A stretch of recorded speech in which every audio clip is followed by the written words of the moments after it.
por meio desta palavra. Então eu queria abrir a palavra do Senhor, o Evangelho de Marcos, Evangelho de Jesus, né? Que Marcos escreveu lá no capítulo 16. Evangelho de Jesus, segundo Marcos, nós vamos ler do versículo 1 até o versículo 8, que fala exatamente a respeito da ressurreição de Jesus. Assim diz a palavra. Passado o sábado, Maria Madalena, Maria, mãe de Tiago e Salomé, compraram aromas para irem embalsamá-lo. E muito cedo, no primeiro dia da semana, ao despontar do sol, foram ao túmulo. Diziam umas às outras: quem nos removerá a pedra da entrada do túmulo? E olhando, viram que a pedra já estava removida, pois era muito grande. Entrando no túmulo, viram um jovem assentado ao lado direito, vestido de branco, e ficaram surpreendidas e atemorizadas. Ele, porém, lhes disse: não vos atemorizeis. Buscai a Jesus o Nazareno que foi crucificado. Ele ressuscitou, não está mais aqui.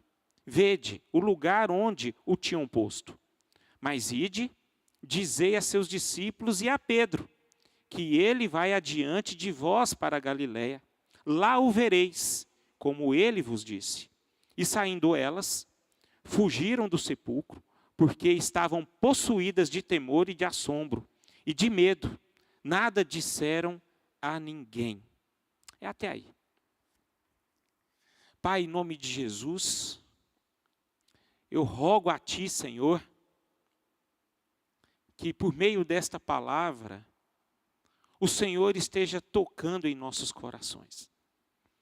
E que o Senhor, ó Pai, libera sobre nós algo novo no nosso interior.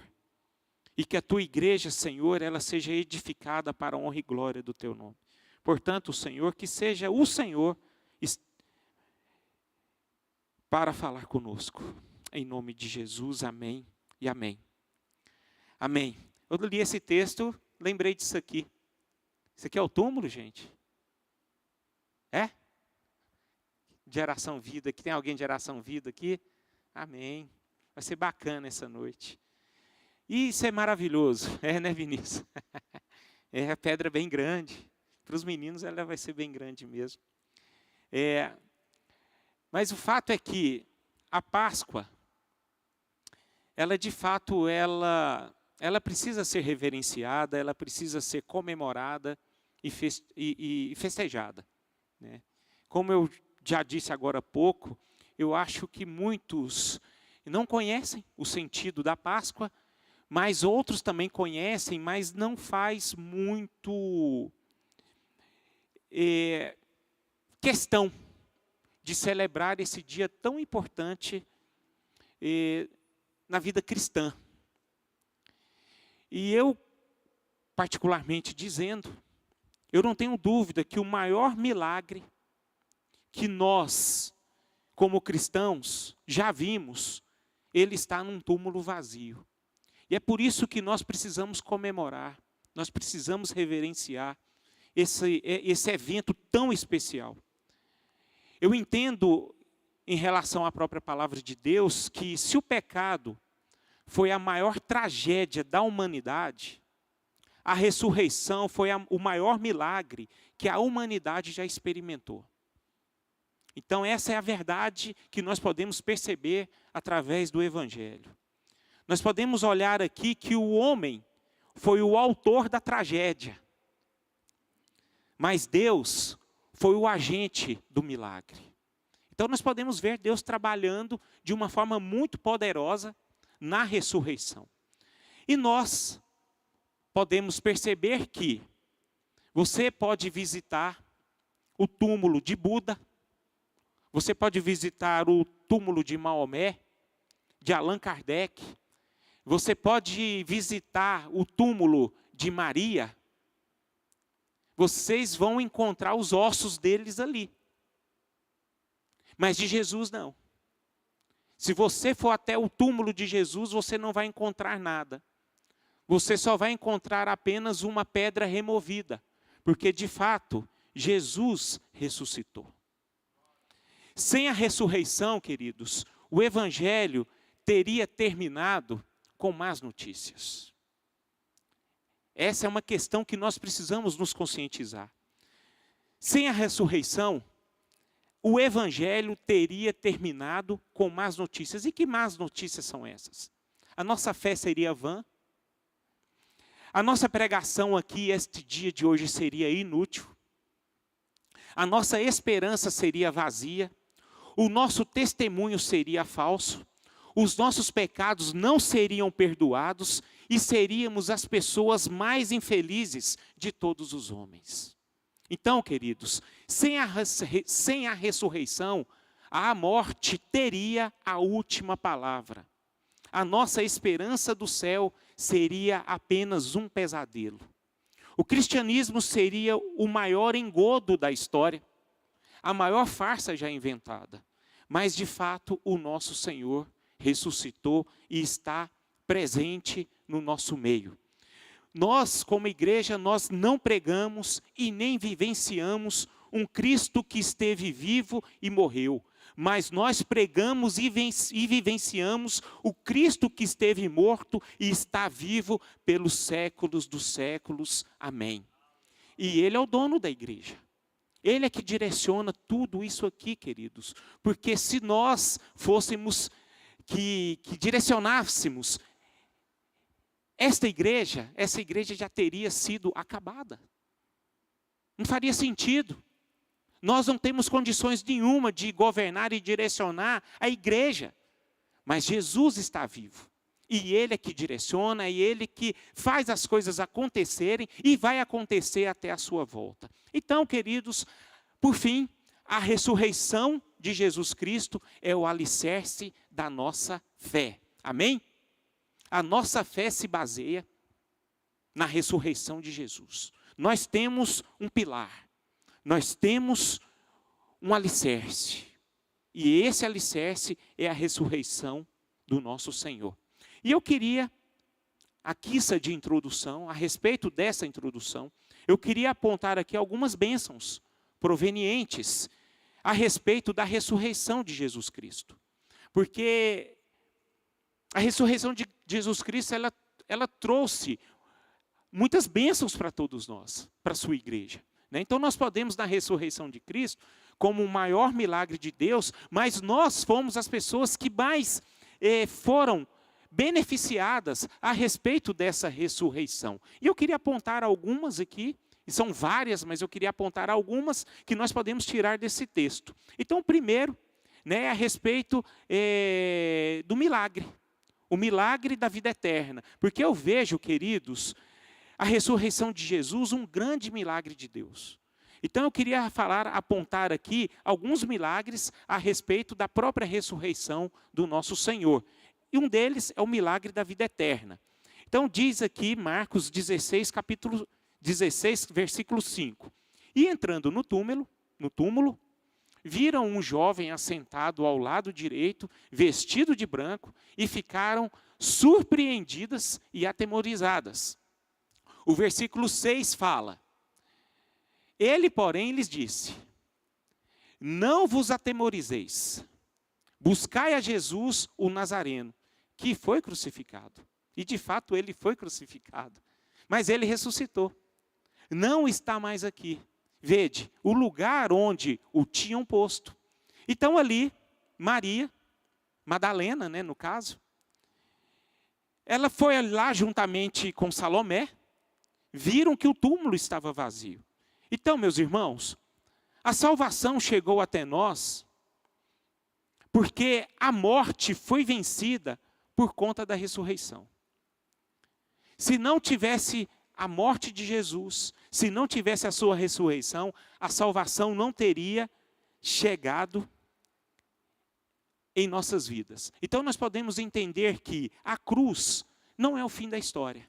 Tá? Eu me lembro uma vez que uma pessoa extremamente séria, né? Não estava falando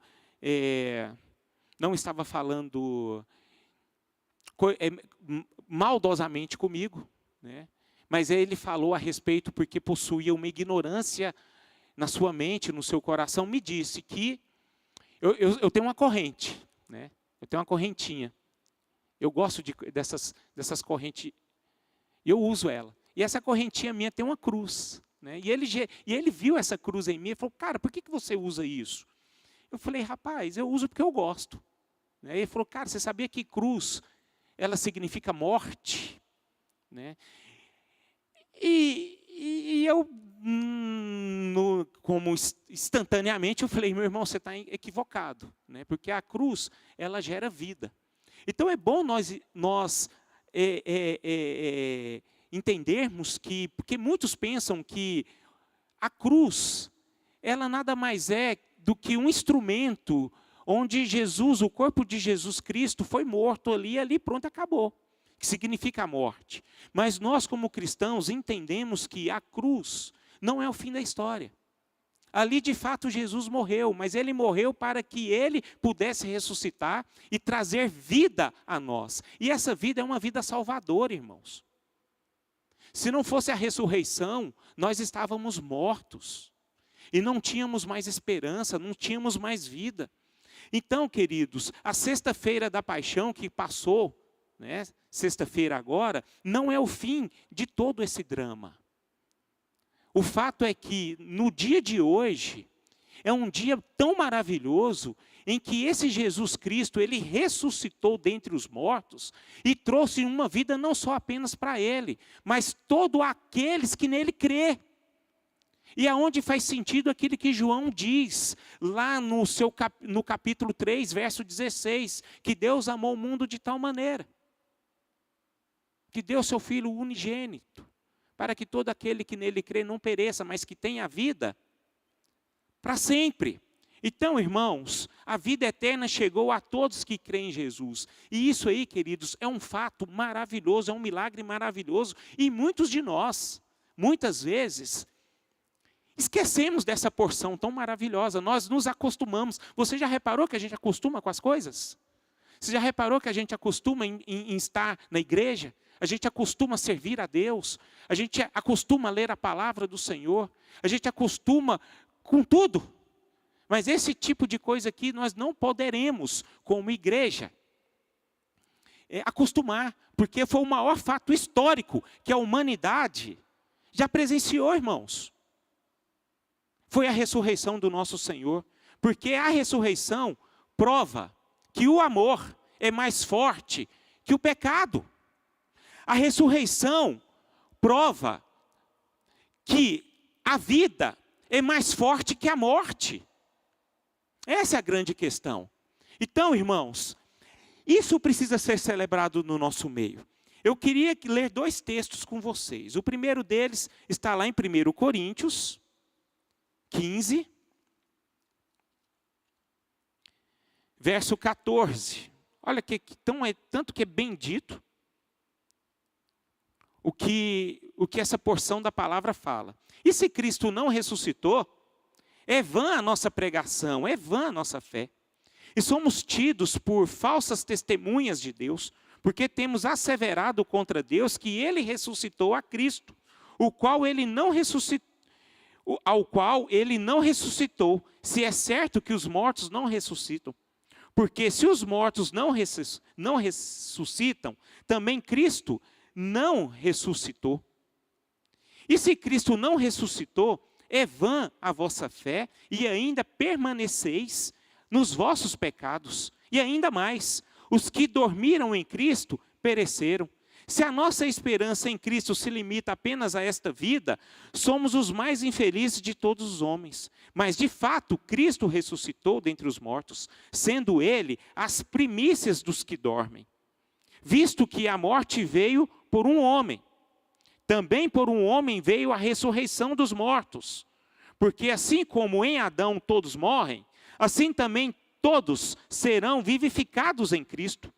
Cada um, porém, por sua própria ordem. Cristo, as primícias. Depois, os que são de Cristo na sua vinda. E então virá o fim, quando ele entregar o reino ao Deus e Pai, quando houver destruído todo o principado, bem como toda potestade e poder, porque convém que ele reine até que haja posto todos os inimigos debaixo dos pés.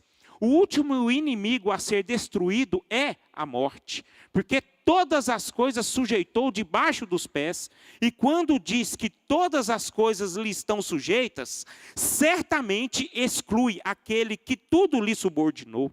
Quando, porém, todas as coisas lhe estiverem sujeitas, então o próprio Filho também se sujeitará àquele que todas as coisas lhe sujeitou, para que Deus seja tudo em todos. Meus irmãos, você sabe o que nós precisamos perceber aqui?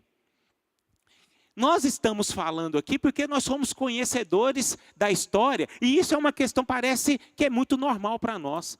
Mas vocês não sabem o quanto essas pessoas, no tempo em que Paulo escreveu essa mensagem, o quanto eles foram perseguidos. O quanto os profetas, o quanto os apóstolos foram perseguidos.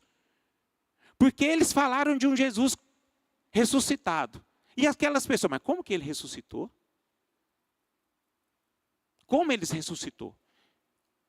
Então, e você pode ter certeza que muitos até hoje, queridos, duvidam da ressurreição de Jesus. Muitos. Muitos que não creem, muitos que não conhecem a palavra de Deus, não entram no coração deles que Jesus ressuscitou. Aí eles queriam provas. Eles queriam provas. E como é que você vai provar aquilo que você viu? Não é estranho isso? Como é que você vai provar uma coisa que só você viu? E você não tem como provar. Mas você sabe como é que essas pessoas provaram? Morrendo por aquilo que eles acreditavam. Você vê todos os apóstolos de Cristo mortos por aquilo que eles viveram. Por aquilo que eles viram. E a partir do momento em que eles viram, gente, nós podemos perceber que até então, antes da ressurreição de Jesus, nós podemos ver aqueles apóstolos covardes, muitos deles. Nós podemos ver aquelas pessoas como coitados. Mas a partir do momento da ressurreição, eles se tornaram as pessoas mais corajosas desse universo, a tal ponto que eles morreram por causa de uma causa. Aí eu pergunto para todos nós, será que nós estamos prontos para morrer por esta causa? Isso é um fato que nós precisamos olhar para os nossos corações. Será que de fato nós estamos prontos para persuadir aquilo que de fato nós cremos e acreditamos? Porque a ressurreição de Cristo, irmãos, ela precisa gerar vida dentro de nós. E é por isso que nós precisamos ser salvos. E tem um detalhe, a ressurreição de Jesus, ela trouxe tanta benevolência para as pessoas. E nós como cristãos, nós não podemos ficar calados. E nós podemos ser instrumentos de vida para aqueles que estão mortos perto de nós. E eu queria falar aqui, ler em Atos capítulo número 3. Vamos abrir em Atos capítulo 3, a partir do versículo de número 11, para testificar o que eu estou dizendo aqui. O que diz a palavra do Senhor? Apegando-se ele a Pedro e a João, todo o povo correu atônito para junto deles no pórtico chamado de Salomão. À vista disto, Pedro se dirigiu ao povo dizendo: Israelitas, por que vos maravilhais disto? Ou por que fitais os olhos em nós, como se pelo nosso próprio poder ou piedade o tivéssemos feito andar? O Deus de Abraão, de Isaque e de Jacó, o Deus de nossos pais, glorificou o seu servo Jesus, a quem vós traístes e negastes perante Pilatos, quando este havia decidido soltá-lo. Vós, porém, negaste o santo e o justo, e pediste que vos concedessem um homicida. Dessarte, mataste o autor da vida, a quem Deus ressuscitou dentre os mortos, do que nós somos testemunhas.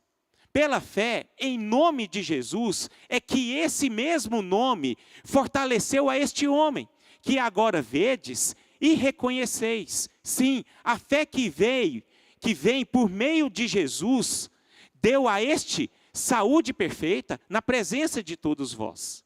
E agora, irmãos, eu sei que o fizeste por ignorância, como também as vossas autoridades. Mas Deus assim cumpriu o que dantes anunciara por boca de todos os profetas, que o seu Cristo havia de padecer. Arrependei-vos, pois, e convertei-vos para serem cancelados os vossos pecados, a fim de que na presença do Senhor venham tempos de refrigério, e que envie Ele o Cristo, que já vos foi designado, Jesus, ao qual é necessário que o céu receba até aos tempos da restauração de todas as coisas, de que Deus falou por boca dos seus santos profetas desde a antiguidade. Disse na verdade Moisés: o Senhor Deus vos suscitará dentre os vossos irmãos um profeta semelhante a mim, e ele ouvireis em tudo quanto vos disser. Acontecerá que toda alma que não ouvir a esse profeta será exterminada do meio do povo. E todos os profetas, a começar com Samuel, assim como todos quantos depois falaram, também anunciaram esses dias. Vós sois os filhos dos profetas e da aliança que Deus estabeleceu com vossos pais, dizendo a Abraão: na tua descendência serão abençoadas todas as nações da terra. Tendo Deus ressuscitado o seu servo, enviou primeiramente a vós outros para vos abençoar, no sentido de que cada um se aparte das suas perversidades. Até aí. O que está dizendo aqui o texto, irmãos? Depois da ressurreição de Jesus, então levantou os seus apóstolos e começaram a anunciar o evangelho da ressurreição de Cristo. O evangelho de Cristo. E eles chegaram lá no pórtico Salomão, numa igreja, num templo, e estava um homem aleijado ali. E a Bíblia fala, que acho que todos conhecem, que esse homem era um pedinte, pedia dinheiro, esmolas, e João e Pedro dizendo assim: olha, eu não tenho dinheiro, não tenho nem prata e nem ouro, mas o que eu tenho eu vos dou, né? O que eu tenho eu lhes dou, levanta-te e anda.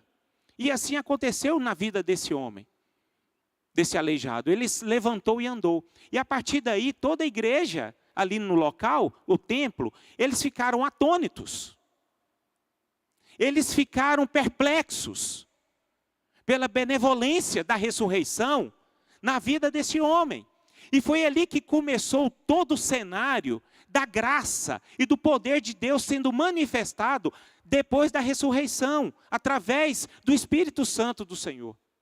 Então, irmãos, nós podemos perceber que a ressurreição de Cristo, ela trouxe um milagre maravilhoso no nosso meio, porque gerou vida a todos aqueles que crêem no seu nome. Então nós podemos ver a benevolência da graça de Deus sobre a vida desse homem. Então, queridos, essa graça começou a inundar na vida dessas pessoas a tal ponto que elas festejavam todos os dias. Eu estou falando aqui de festa. Então eu estou falando aqui de um coração contrito. E essas pessoas, como os seus apóstolos, seus discípulos, eles estavam prontos para sofrer, para serem rejeitados, para serem presos, para serem açoitados, porque a alegria do coração deles era tão grande, por conta da ressurreição de Cristo, que eles estavam prontos para sofrer. Apenas isso. Então agora isso cabe a nós, irmãos. Não tem nada nesse mundo que pode tirar a nossa alegria do nosso interior, porque nós servimos um Deus que é vivo. Eu sei que muitos de nós, irmãos, passamos por dificuldades, passamos por tribulações, passamos por tantas questões que afligem a nossa alma, que isso pode trazer em nós um coração seco, um coração entristecido, por conta das adversidades da vida. Mas é uma coisa que precisa ser indagada no nosso meio, que o nosso coração jamais pode ser abalado. jamais pode ser corrompido por conta das dificuldades da vida. Porque o maior milagre que esse universo já viu e já experimentou foi essa ressurreição de Jesus Cristo, que hoje habita em nós através do Espírito Santo de Deus. Então, queridos, eu queria destacar aqui que o nosso coração precisa estar regozijando todos os dias por conta deste milagre da salvação. Outro ponto, eu queria falar outra benevolência que a ressurreição de Cristo trouxe a nós. O milagre da redenção. Milagre da redenção. Vamos lá em Colossenses 1. Esse texto creio que todos conhecem, porque nós mencionamos muito aqui. E se nós mencionamos muito aqui, porque esse texto de fato é um texto maravilhoso, um texto bendito que gera vida do nosso interior, que diz a partir do versículo 13. Nós vamos ler o 13 e o 14. Vamos ler todos juntos, queridos? Vocês podem ler comigo? Ele nos libertou do império das trevas e nos transportou para o reino do Filho do seu amor, no qual temos a redenção, a remissão dos pecados. Meus irmãos, antes da ressurreição nós estávamos o quê? Mortos. Não tinha nada para fazer. Não tinha condição de nós fazermos nada. Nós estávamos apenas condenados.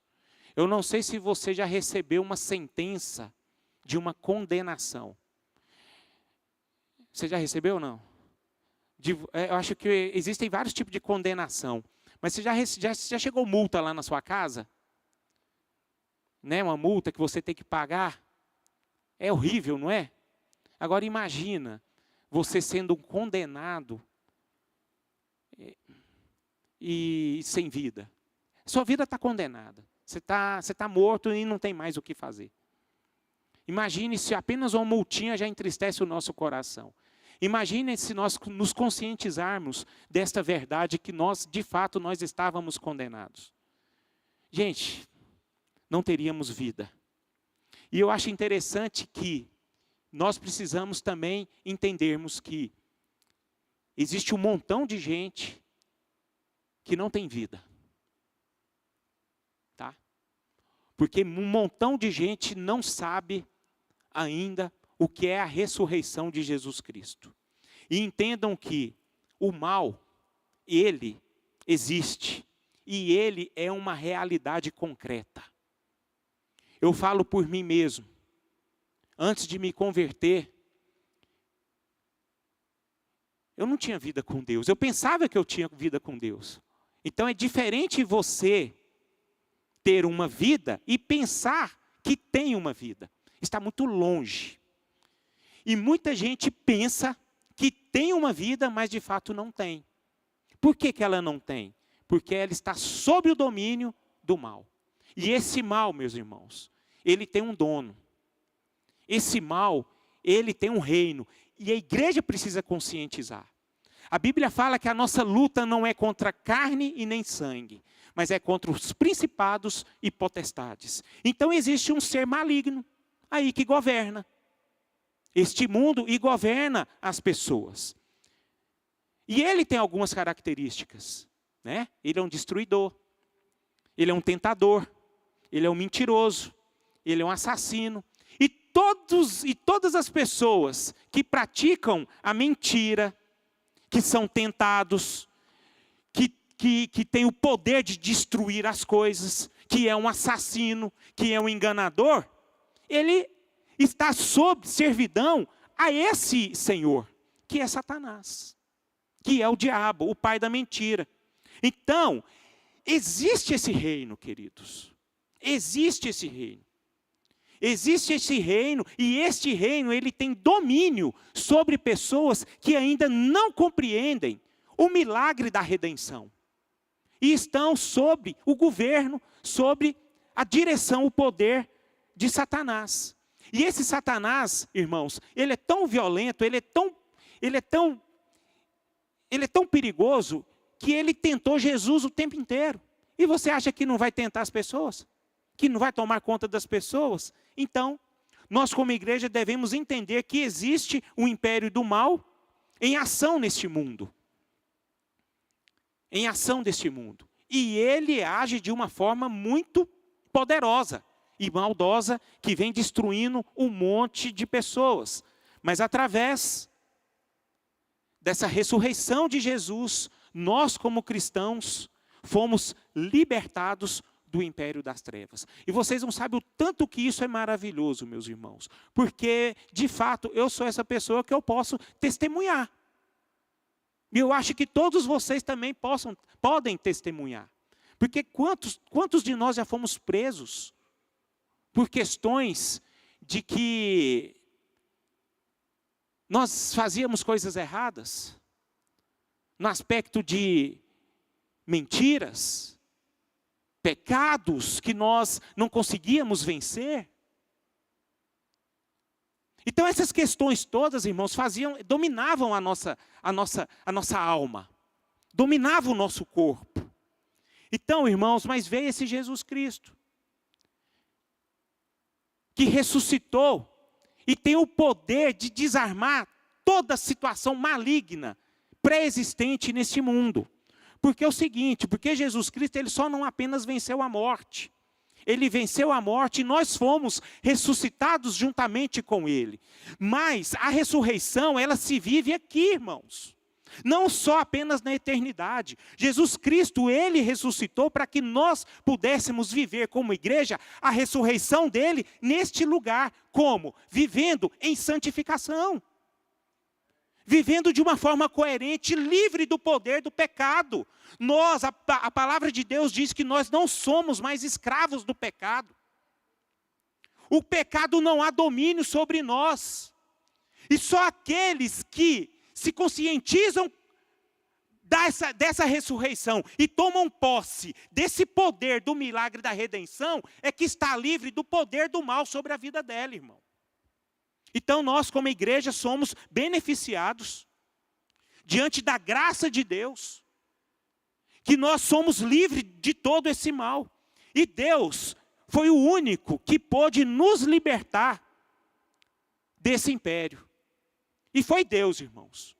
Porque ele pegou o seu filho ali e falou assim, meu filho, vem cá. Vai ali, aquele povo ali está tudo condenado. Esse povo não presta. Esse povo não tem condições de se livrar dessa situação. Mas eu amo eles. E eu quero reconciliar esse povo para comigo. Então você vai lá. Você vai morrer no lugar desse povo. E demonstrar o poder que há no meu nome. E eu vou trazer na vida dessas pessoas uma ligação diretamente comigo novamente. E eles vão ter vida e uma vida abundante.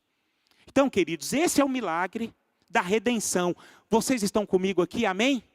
Então, irmãos, nós somos beneficiados. Eu acho interessante, eu acho tão maravilhoso, porque você reparou que a palavra de Deus a gente vai estudando, vocês que são muito estudiosos na palavra, e a gente começa a meio que imaginar muitas coisas. Eu olhando para esse versículo, Deus nos libertou do império das trevas e nos transportou para o caminho do Filho do teu amor, no qual nós temos a redenção, a remissão dos nossos pecados. Eu vejo como um traslado. Né? É como se eu estivesse em Goiânia, aí eu ia para o aeroporto, pegasse o avião e fazia aquele traslado ali para a região região celestial. Né? Para o paraíso, para uma terra chamada paraíso. Então houve um traslado aqui, onde o homem, ele fazia parte desse universo, esse universo que se chama a vida gloriosa, né? Que se chama vida gloriosa, que se chama a eternidade. Aí, de repente, essa pessoa que estava aqui, ela foi sequestrada para o mundo perdido. Aí, de repente, um avião saiu daqui. Ele pousou neste mundo perdido. Aí, pegou essas pessoas que estavam aqui e trouxe para cá de volta. Eu fiquei imaginando isso. Então houve um traslado, irmãos. Nós fomos tirados de uma vida abundante. Nós tínhamos uma vida abundante ali no Éden. E ali foi tudo roubado de nós. Ali foi tudo sequestrado. A nossa alma foi sequestrada, o nosso corpo foi sequestrado, o nosso espírito foi sequestrado. Tudo foi sequestrado em nós. Tudo foi roubado. Roubaram tudo nosso, meus irmãos. Roubaram a nossa dignidade, roubaram a nossa identidade, roubaram a nossa vida. Tudo ali acabou. Mas ali houve um resgatador. E esse resgatador foi a figura de Jesus Cristo, mandado por Deus, para restaurar todas as coisas no nosso meio, na nossa vida. Então, irmãos, nós somos essas pessoas que recebemos o milagre da redenção. Mais duas coisas aqui para a gente caminhar para o final. Além de recebermos aqui o milagre da vida eterna, recebemos o milagre da redenção, nós recebemos também o milagre da restauração. Vamos voltar lá para Marcos 16:6, que diz, Marcos 16:6, ele, porém, lhes disse, não vos atemorizeis, buscai a Jesus o Nazareno que foi crucificado. Ele ressuscitou, não está mais aqui. Vede o lugar onde o tinham posto. Aqui era um anjo falando, certo? Amém? Era um anjo falando. E com quem que ele estava falando? Vocês sabem responder? Nós lemos aqui, Maria Madalena. Então, Maria Madalena, meus irmãos, nesse texto aqui nós podemos ver duas pessoas sendo agente de milagre da restauração por conta da ressurreição de Jesus. Então a primeira delas foi quem? Maria Madalena. Maria Madalena, quem foi essa mulher? É digno de nota, sabemos que essa mulher foi aquela que Jesus expulsou os 7 demônios. Entendam que mulher, naquele tempo de Madalena, os testemunhos dessas mulheres não eram aceitos. E Jesus, naquele momento, ele começa a trabalhar e ele quebra um paradigma e manifesta essa mulher, e se manifesta a essa mulher, evidenciando um milagre tremendo sobre a sua ressurreição na vida dessa mulher. Porque se vocês entenderem que lá no Éden, a mulher ela foi tentada. E eu acho interessante que Satanás ele enganou essa mulher, e nós temos que verificar aqui, colocar entre aspas aqui, que o Satanás ele age de uma forma muito mansa, né? Com muita sagacidade nas pessoas. E foi exatamente como ele chegou na vida dessa mulher. E essa mulher ela acabou se entregando a essa mansidão que o diabo chegou até nela. A Bíblia fala que Satanás, ele chega nas pessoas como um espírito de luz, ele se manifesta como espírito de luz. E isso é muito perigoso e ele age até hoje. Mas o que eu vejo aqui nesse texto, Jesus ele restaurando a vida, não só de Maria Madalena, mas de todas as mulheres. Porque até então, da queda da mulher até Jesus, as mulheres não tinham respeito nenhum, irmãos. As mulheres eram tratadas de uma forma, como se fosse um objeto. As mulheres não tinham nada. Mas Jesus, ele restaurou de tal forma a vida de Madalena, e ele tirou essa mulher do submundo para uma visão beatífica da sua gloriosa ressurreição. E isso significa, meus irmãos, que Jesus ali, ele restaurou todas as dignidades dessas mulheres. E foi exatamente essa mulher onde era uma mulher que era demoníaca. E Deus, através de Jesus Cristo, quis trazer sobre ela uma restauração de vida. Então eu vejo em Maria Madalena, meus irmãos, que essa mulher, ela não tinha direito de nada. Essa mulher, ela não tinha respeito de ninguém.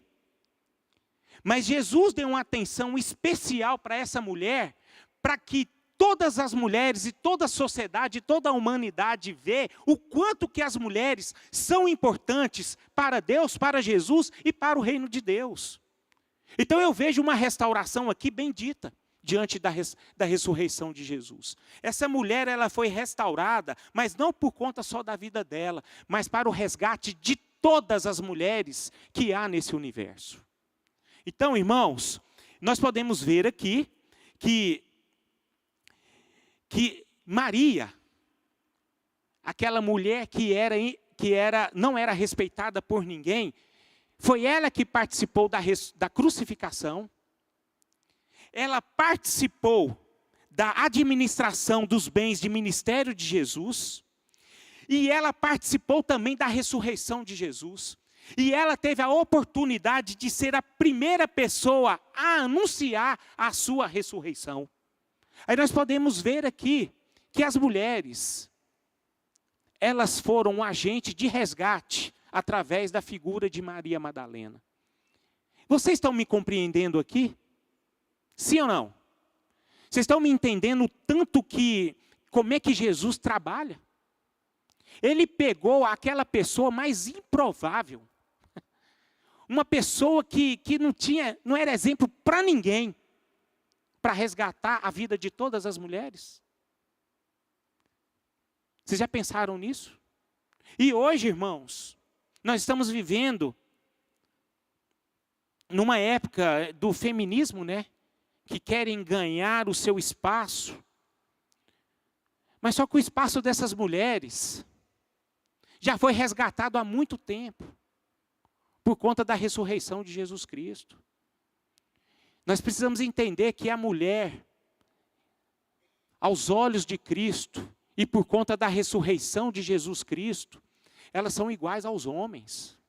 Elas só têm deveres diferentes dos homens. Os homens têm os seus deveres, as mulheres também têm os seus deveres. Mas para o olhar de Deus, o olhar de Jesus Cristo, todos têm a mesma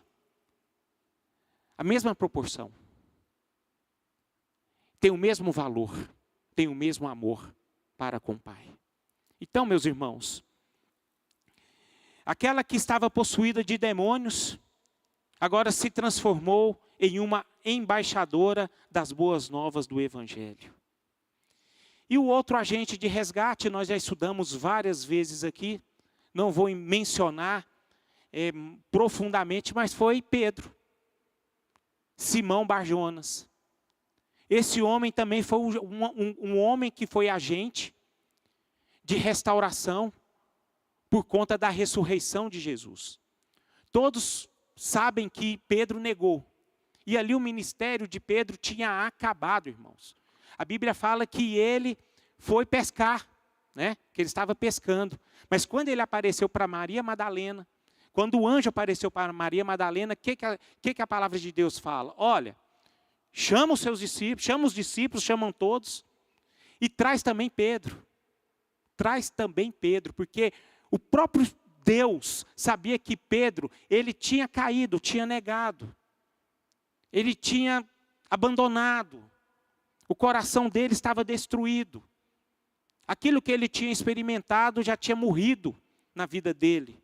Mas ele foi resgatado e por conta do seu erro, ele não foi rejeitado por Jesus. E o que eu quero dizer para todos vocês, para todos nós aqui esta manhã, meus irmãos, a ressurreição, ela tem poder para restaurar qualquer um de nós. O milagre da restauração pode trazer o nosso coração de volta a Jesus Cristo. Então esse milagre, ele é trabalhado em nossas vidas todos os dias.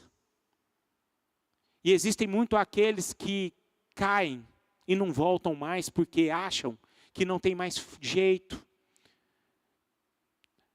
Muitos abandonam porque acham que na vida dele não existe transformação, não existe vida, que não tem mais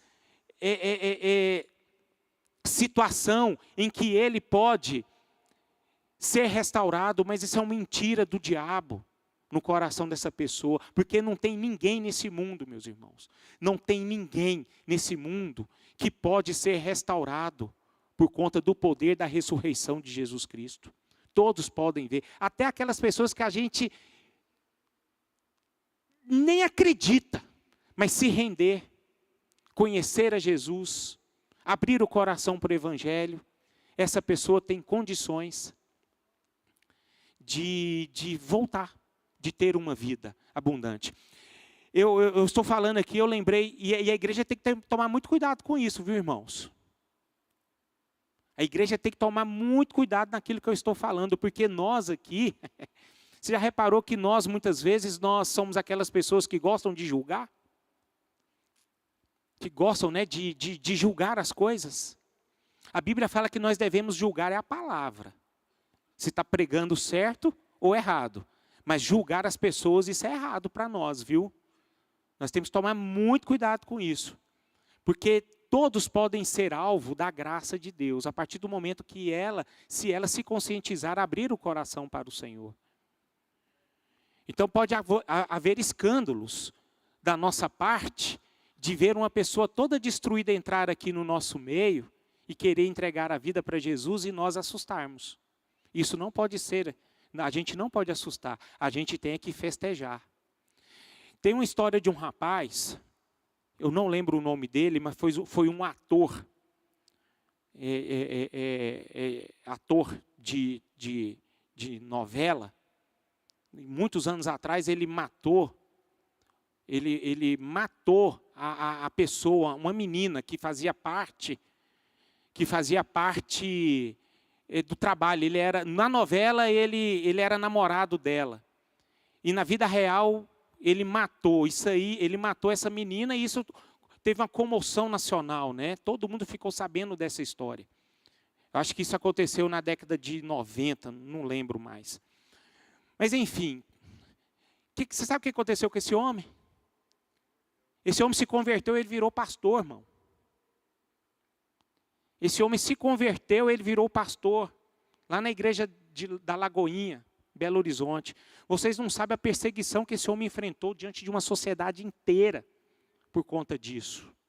Então, meus irmãos, entendam que o poder da ressurreição pode restaurar qualquer tipo de pessoa. As pessoas que hoje a gente mais odeia, no aspecto de ver a maldade que está no coração dela, essa pessoa que está muitas vezes no nosso coração, que transmite em nós raiva, ela pode ser alcançada. E a igreja, ela precisa estar amadurecida para receber essas questões, todas essas coisas. Então, irmãos, o milagre da restauração, ele atinge todos os níveis de pessoas. E foi o caso da Maria Madalena. E foi o caso de Pedro.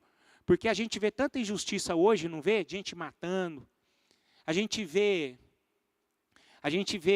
gente enganando, gente sendo injusto, gente aplicando aí leis que não são leis, né, que são leis próprias, e condenando um monte de gente, e a gente vai tomando uma raiva dessas pessoas. Já percebeu isso? A gente vai ficando indignado. Mas, irmãos, eu acho que o maior pecado que uma pessoa já cometeu nessa vida, se nós nos conscientizarmos e olharmos espiritualmente, foi Pedro, Simão Barjonas. Gente, aquele pecado dele de negar Jesus, mano. Rapaz, Pedro não foi qualquer uma pessoa, não. Pedro foi íntimo. Pedro viu Jesus, cara. Pedro, ele seguiu Jesus desde o início do ministério até o fim. Esse homem era para ser condenado por todos nós. É como se nós tivéssemos aqui Jesus aqui hoje presente no nosso meio, transmitindo toda aquela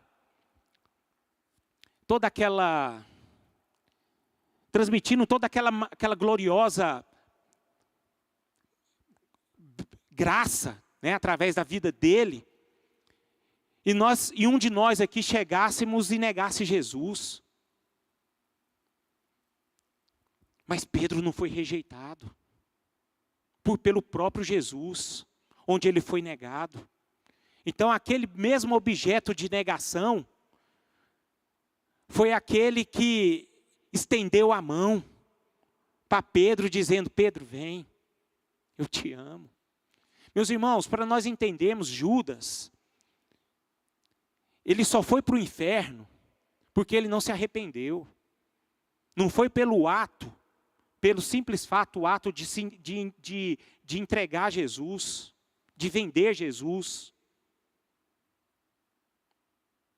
O que levou Judas para o inferno foi a falta de arrependimento dele. Então, queridos, o agente aqui da restauração, é algo maravilhoso e é só a ressurreição de Cristo. Foi por conta da ressurreição de Cristo que nós recebemos essa dádiva. E por fim, o milagre, eu coloquei aqui o milagre do caminho. Eu tinha relatado aqui o milagre de uma direção. Vamos ler o versículo 7 do capítulo 16 novamente, para fecharmos. Mas ide, dizei a seus discípulos e a Pedro, que ele vai adiante de vós para a Galiléia. Lá o vereis, como ele vos disse. O que aponta aqui, meus irmãos? É só o versículo 7. Antes, aqueles discípulos, tanto Madalena quanto Pedro e vários outros, eles não tinham uma direção. Eles perderam o seu padrão de vida. Eles perderam a sua consciência. Ou seja, eles não tinham mais um sentido de vida, um sentido a caminhar. Mas por conta da ressurreição, o caminho para eles foram direcionados. E esse caminho é um caminho juntamente com Jesus. E Jesus, através de seus discípulos, ele manteve isso para todos nós. Então, irmãos, nós como cristãos, nós devemos entender que nós não estamos sozinhos. Nós sempre temos um Cristo que está à nossa frente, nos direcionando em tudo e em todas as coisas. A Bíblia fala que Ele estaria conosco todos os dias. E isso aconteceu por quê? Isso aconteceu em nossas vidas porque, de fato, Ele ressuscitou. Então, meus irmãos, o cristianismo, ele não é apenas um coronário de doutrinas e dogmas. Mas o cristianismo é uma pessoa bendita. E essa pessoa é um Cristo ressurreto que está conosco todos os dias. Amém? Como cristãos, nós devemos entender que nós não seguimos uma instituição. Nós não seguimos uma bandeira. Mas nós seguimos um Cristo ressuscitado. Ser cristão é seguir as pegadas de Cristo ressurreto que vai à nossa frente. Então, ser cristão é estar nesse caminho. E o cristianismo é a religião do caminho. E Cristo é esse caminho. Então, meus irmãos, para fecharmos aqui, a ressurreição de Cristo, de Jesus, trouxe para nós o milagre de um padrão, de um estilo de vida, de uma direção, de um caminho. E nós temos o privilégio de entrarmos nesse caminho e deixar esse Senhor nos direcionar todos os dias. Então essa é a ressurreição, esse é o grande milagre da Páscoa. E isso nós precisamos o quê? Receber isso em nós. Vivermos nessa direção.